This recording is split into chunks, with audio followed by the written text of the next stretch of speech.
Day 13 of 75 days hard challenge. Hi guys, good morning. आज चाहिँ Friday so मेरो class चाहिँ द डिजायर फिटनेसमा थियो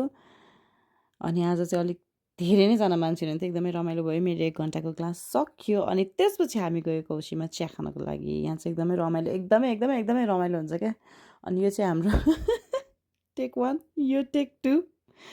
यो टेक 3 फाइनल्ली टेक 3 मा डन भयो हाम्रो भिडियो अनि त्यसपछि आयो हाम्रो नयाँ फ्रेम ह्याप्पी फ्राइडेवाला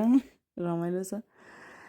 अनि यो चाहिँ पोकोनो स्कुलबाट आएर न्याप लिइसकेपछिको भिडियो बिकज त्यो बिचमा म एकदमै धेरै बिजी थिएँ आज सो मैले भिडियो बनाउन पाइनँ अनि ऊ चाहिँ एकदम निन्द्रामा आएर टिभी हेरेर बसिरहेको थियो त्यसपछि आज मेरो थियो evening class wow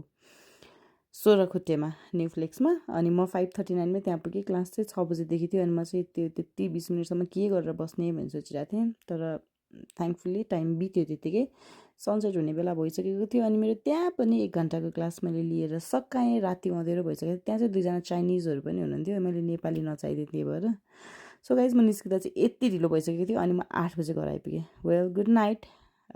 C you tomorrow bye thanks for watching